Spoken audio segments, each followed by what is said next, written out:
everyone, it's Chef D, Rob D.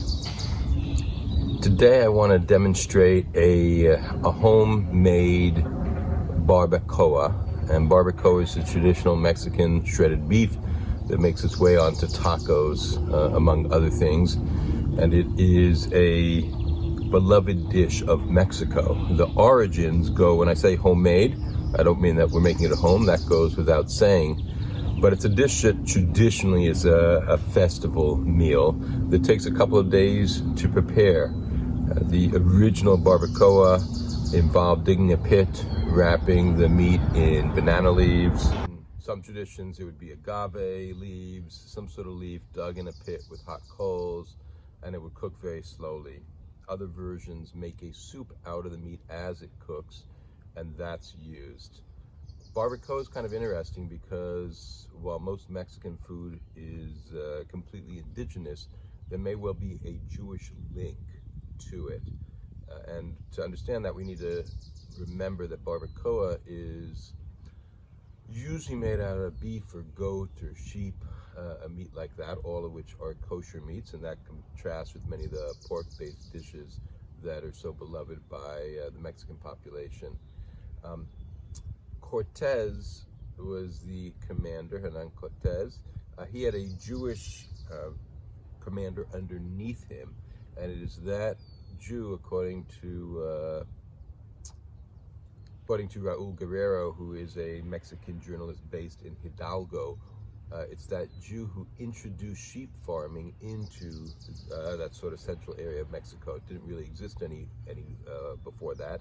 And the way, so let's begin now with our homemade barbacoa, and I'm going to be using two of the world's more ancient cooking vessels along with a blender to make this. And what we're doing, as I mentioned, is to make a sauce out of traditional Mexican ingredients. So I have some guajillo chilies, garlic, onion quartered. I'm going to be using some whole cumin seed, some oregano leaves, thyme leaves, and a touch of allspice. If you have cloves, you can use that. That is more in line with the traditional Mexican version.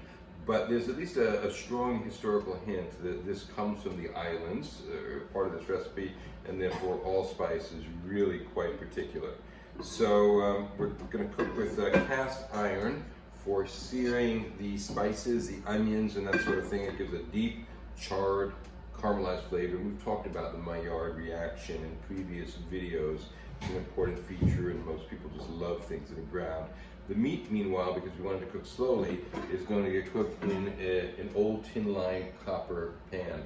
And people sometimes think of copper as a French cooking vessel, but if you go down into Mexico, you'll see very old hand-hammered cauldrons and this sort of thing.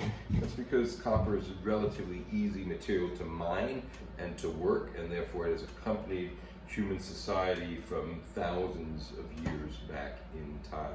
So let's get going. I'm going to turn the heat up to a high temperature on our cast iron, and once that comes up to temperature, I'll start searing things.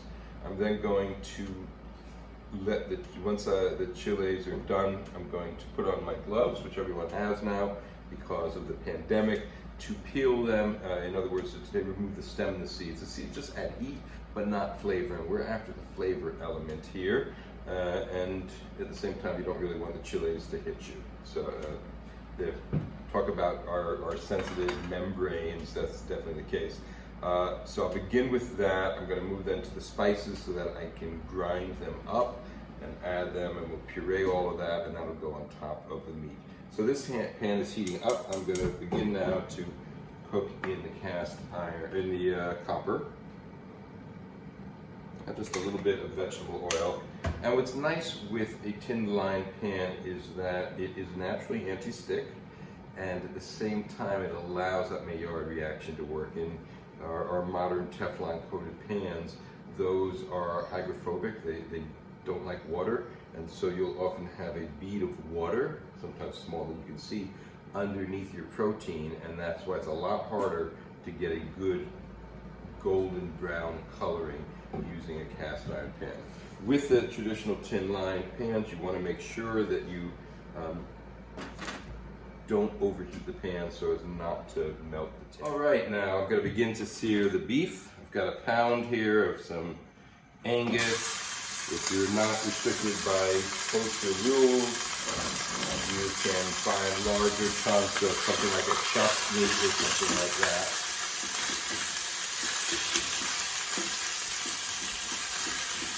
I'm just going to let that go on a nice slow heat.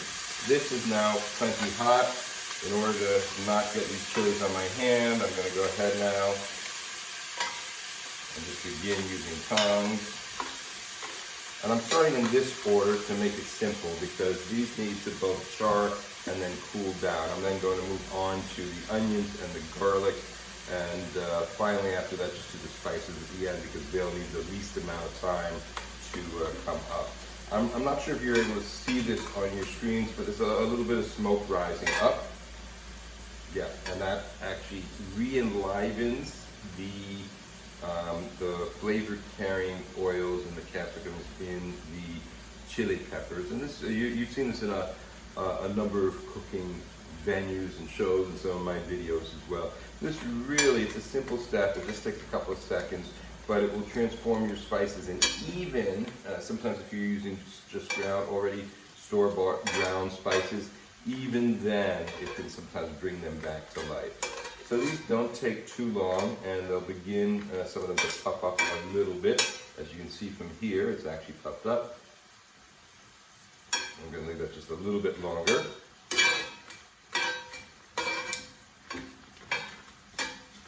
Oh, that's got some nice color. Let's get some fan. I apologize for the noise.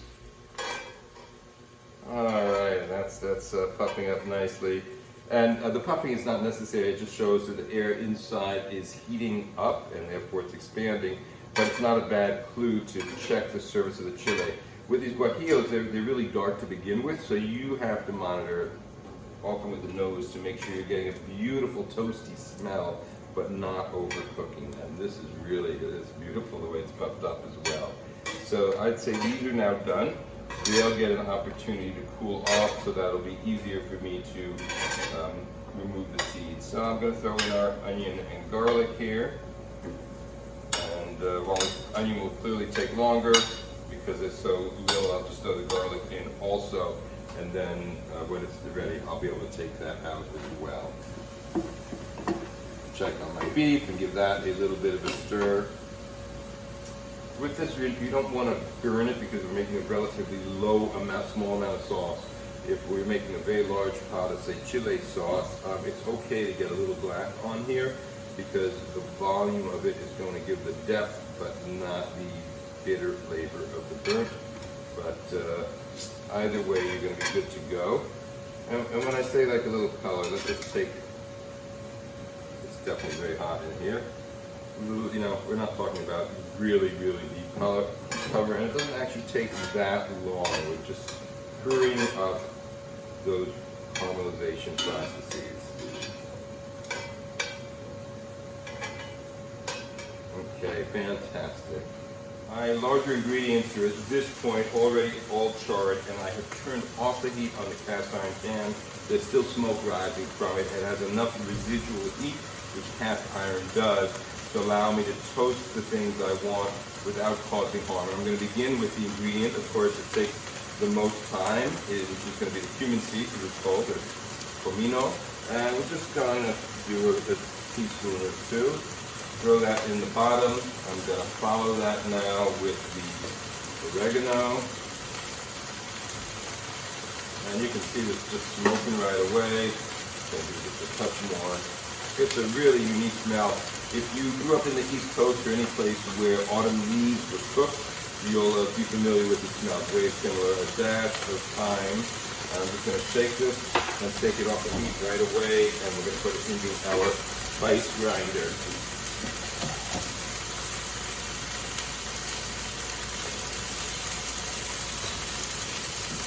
Got a pan out of the way. Stir the beef at the same time. It's getting nicely browned. All right, now I have my chili peppers. They cool down enough. I'll break off the top of them.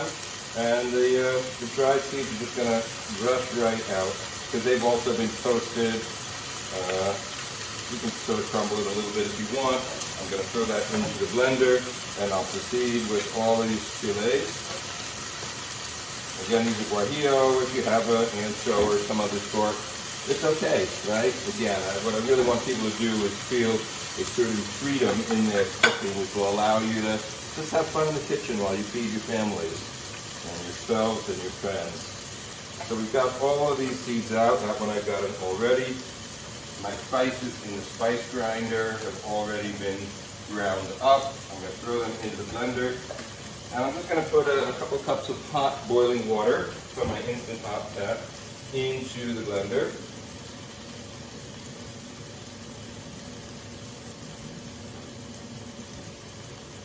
Many of the traditional, now traditional barbacoa recipes, the ones not fish tagged, would use a beef broth or something like that in here. I'm not using that. And a word for our vegetarians or vegans. The sauce in the recipe, apart from the meat, is something that you can do with jackfruit, which naturally shreds. And if you cook the jackfruit in the oven for a long time in your traditional sauce, you're going to imbue those fibers with a lot of the richness of flavor and that Mexican taste profile that we want. So let's begin just to puree it. On low setting, always good to start with your blender low so that nothing splatters.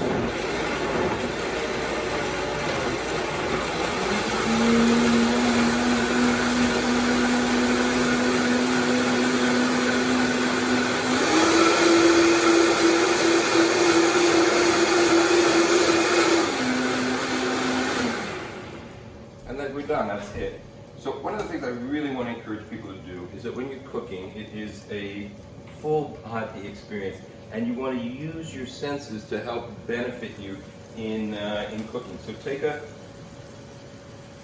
smell, see what you have. Whoa, that is intense and beautiful. Some people will add a little bit of vinegar to the recipe, and I have some lovely apple cider vinegar in here, and I'll just add a tablespoon or so to it. Here we go.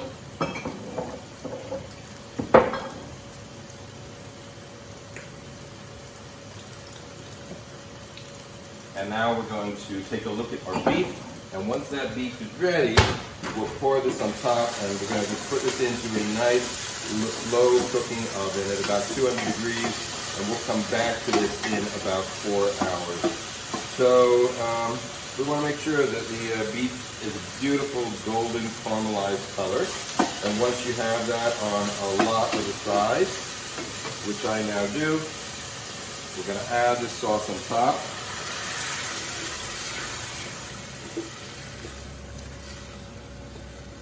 Some people would make a marinade with this and leave it in the fridge overnight and then add a little bit on.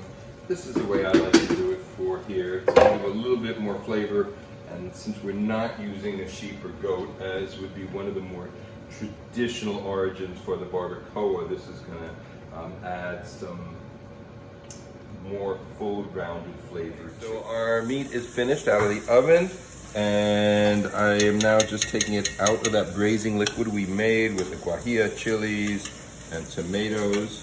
I'll pull the rest of it out, but what I want you just to see after it's cooked long at low heat is how easily that just shreds into pieces. And that gives it that really traditional Mexican way. And we'll just have those on some soft corn tortillas with traditional fixings. We've got some pico de gallo, we've